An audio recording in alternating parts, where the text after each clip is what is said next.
O Observatório da Imprensa está de volta com uma edição especial sobre o grande volume de produções de documentários no cinema brasileiro. Este terceiro e último bloco começa com o depoimento de um dos documentaristas mais conhecidos do Brasil e mais populares, Eduardo Coutinho. O documentário mais puro que não há gente é complicado e geralmente eles não se pagam. Mas são feitos porque há uma resposta do público mínima, ela quer ter 20 mil, 10 mil, porque a maioria dos documentários não fazem 5 mil espectadores, entende? E é mais fácil por quê? Fácil fazer é tudo fácil, um filme de ficção, um documentário. Mas é muito mais barato, entendeu? E, de qualquer maneira, há a possibilidade de passar um pouco em televisão nos canais públicos, que em particular não passa mesmo, e a pessoa se lança, fez um filme, depois pode fazer um segundo, etc.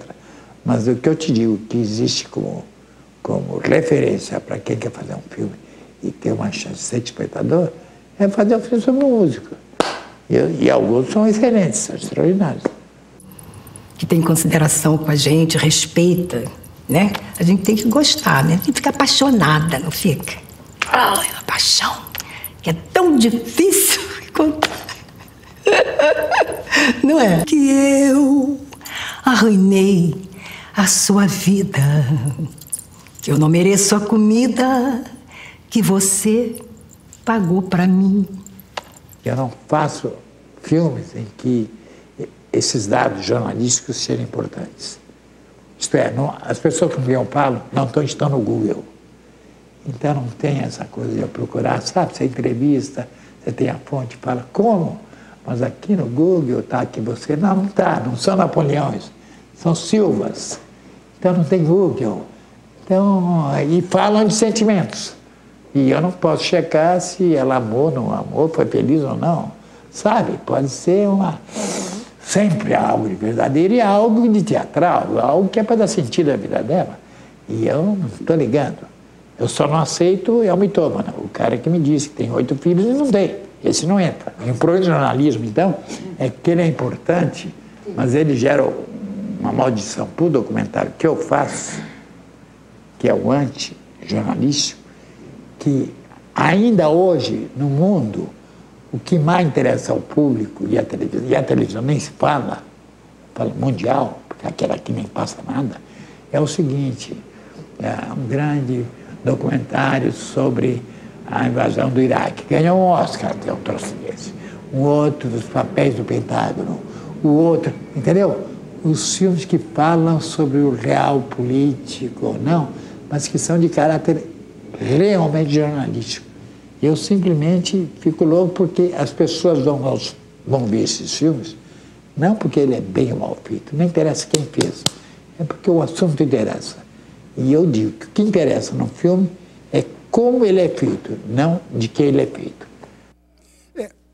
Eu acho que aqui tem uma questão que geraria um congresso, não é? Quer dizer, o documentário, a tese do Coutinho, que é um jornalista, trabalhei com ele já no JB, ele era copydesk, e em Prisca Zero, na revista Visão, em São Paulo, quando eu começava e ele também. Mas ele lança a tese do antijornalismo, quer dizer, não é o evento, o fato que está, é a forma de apresentá-lo, né? Eu gostaria de... Vicente, o que você... Não, eu acho que isso tem a ver com a comercialização e a divulgação desse documentário. Isso não quer dizer que é evidente que quando tem um documentário sobre, não sei, vamos fazer a Primavera Árabe, né? É o tema do momento e, sem dúvida, esse documentário, ele vai ter uma demanda, um interesse. Agora, se isso é um grande documentário, ou se, como o Coutinho falou, apenas um derivado do telejornalismo ali, né? Isso é uma questão mercadológica, né? Não é uma questão artística, estética, né? Porque, por outro lado, você, por exemplo, não sei, estou pensando aqui um dos documentários que mais me marcaram na vida é um documentário sobre a chuva, né? Joris Ivens, né? Fez um documentário sobre a chuva. É evidente que você vai ver, se alguém for fazer um documentário agora sobre beijos, né? Eu já estava pensando sobre beijos e abraços, né? Vai ter um público, mas é diferente do público que está nos canais abertos buscando uma nova dimensão. Uma nova dimensão de um grande acontecimento, né? E você, Eduardo Escorel? Eu acho que continua a existir e continuarão sempre a existir documentários de caráter jornalístico, de caráter informativo. Existem muitos grandes exemplos. Agora, se desenvolveu uma vertente do cinema documentário que tem um compromisso diferente do compromisso do jornalismo, da imprensa. Eventual, né? E há um campo muito grande de trabalho nesse sentido, de filmes que o processo de feitura em si é muito importante, que respondem mais a uma necessidade, a uma curiosidade do documentarista, a um processo de descoberta durante a própria realização, e menos a alguma coisa que vem de uma tradição mais informativa, às vezes de caráter mais didático, em que você precisa saber antes de fazer para poder fazer. Quer dizer, se você vai ensinar alguma coisa, supõe-se que você saiba antes de ensinar. O documentarista, a rigor, não precisa ensinar antes. Ele pode se propor a descobrir e a registrar esse processo junto da descoberta, e isso gera documentários muito interessantes. Temos aqui uma pergunta de um telespectador que mandou pela internet, Paulo Cardoso. Ele pergunta, Vicente, a Ancine não deveria regular a distribuição de documentários? Esse é um tema complexo, né? Porque é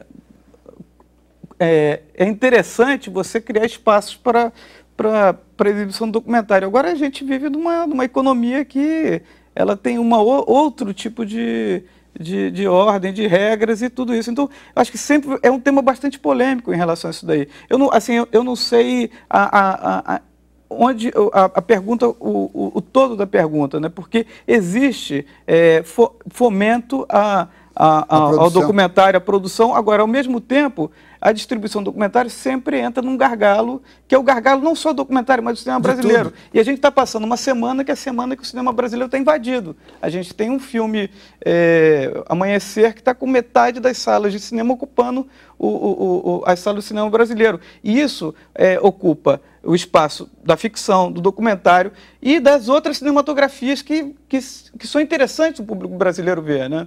Então, acho que o problema é grave, né, em relação a essa questão da exibição. Escorel, tem um outro telespectador, José Nonato de Acará, do Pará. A mídia, pergunta a ele, dá o devido reconhecimento aos documentários?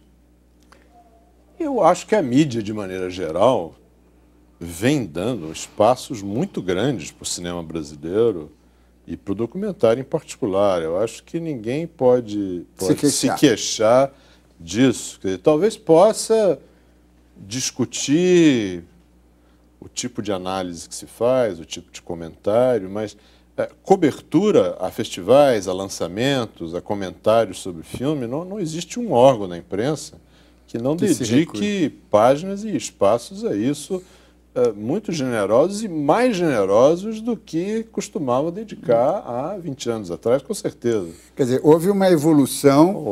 Houve uma evolução. E os contatos que vocês têm com o espectador de cinema, o contato, quer dizer, vocês sentem que eles já estão se sentindo bem, quer dizer, estão se encontrando com o gênero documentário? Eu acho que com esse volume de produção, eu acho que já existe um público específico, um público que procura esse tipo de cinema. Eu acho que mas é tudo uma questão de conquista, né? Ou seja, não é um filme, não vem pronto. Não é um filme, não é uma safra, é toda uma tradição. Isso daí, por exemplo, eu estava me lembrando, assim, um ano que me marcou foi o ano de 1984, né? Assim, que esse ano do final da ditadura, das diretas, onde teve uma safra de cinema interessantíssima no Brasil. Um ano que teve Django, Cabra Marcado por Morrer, ou seja, eu não sei se são exatamente o mesmo ano, mas estou dizendo entre 84, Django, Cabra Marcado por Morrer, e ao mesmo tempo Memórias do Cárcere, Nunca Fomos Tão Felizes, assim.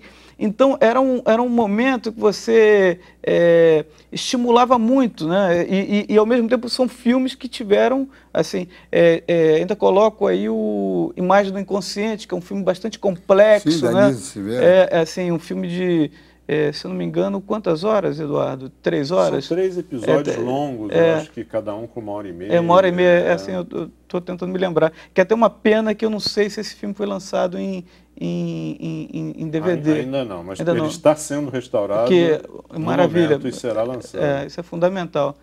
E é um momento, assim, você vê um filme que atraía 800 mil espectadores no cinema, não sei se foi o público do Django, se não me engano, né? Mas, ao mesmo tempo, isso não teve uma continuidade, né? Então, o que é importante é ter essa continuidade e o espectador se apropriar dessa linguagem, né? Eduardo, temos aqui mais uma telespectadora, Ana Beatriz Silva, de Salvador da Bahia. Pergunta a ela, o aumento da audiência dos documentários é uma busca pela realidade do país? Quer dizer... Eu tenho dúvida quanto a isso. É mesmo? eu tenho sérias dúvidas se o espectador, se esse público ainda relativamente restrito, que se interessa pelo documentário, está em busca da realidade do país. Quer dizer, eu acho que esse contato com a realidade é muito ingrato e os documentários que fazem mais sucesso, em geral, são documentários, me parece, que um pouco distantes de um pouco dessa imagem do documentário ligado a uma crítica social ou política, ou uma apreensão da realidade brasileira, problemas da realidade brasileira. O espectador que vai à sala de cinema, hoje em dia, né, vai muito em busca do entretenimento, do grande entretenimento. Daí vem, me parece, um pouco a dificuldade de convivência num mesmo espaço, numa mesma sala, do Crepúsculo e de um documentário sobre a realidade brasileira.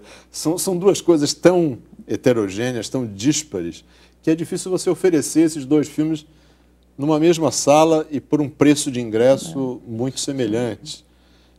A questão, inclusive, da pergunta anterior, se a Ancine devia regular ou não acredito muito que se possa impor por uma legislação a distribuição dos filmes. Isso já houve em outras épocas e não deu certo. Não deu certo, entende? Então, acho que não é muito esse o caminho, mas existe sim um caminho, a necessidade de criar mercados alternativos e de criar espaços para um público específico, mais adequado, mais interessado nesse gênero de filme. E o que você acha, Vicente, em relação sobre essa questão? Não, eu acho que é uma questão que é do cinema como um todo, né? Porque você vê a relação dessa janela, né? que é o cinema, é um verdadeiro gargalo isso. Então, eu acho que no caso do documentário, eu acho que a excelência do documentário seria a televisão, né? Então, assim, a principal janela.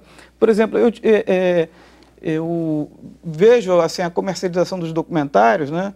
É interessante como existe um mercado internacional, mas ele é muito ligado às TVs, né? E, ao mesmo tempo, aqui no Brasil, as iniciativas é totalmente... Antagônico, né? Então, a gente vê um momento assim que são poucos os canais de exibição, né? Pois é. Mas isso acho que vamos ter que fazer um outro programa para tentar reverter essa questão. Chegamos, infelizmente, ao final desse programa. Quero agradecer a presença dos cineastas Eduardo Escorel e Vicente Ferraz. Na semana que vem, a mídia e a questão do plebiscito pela divisão do Pará. E lembre-se, acompanhando o Observatório da Imprensa, pela TV, pela internet, pelo rádio, você nunca mais vai ler jornal do mesmo jeito. Boa noite.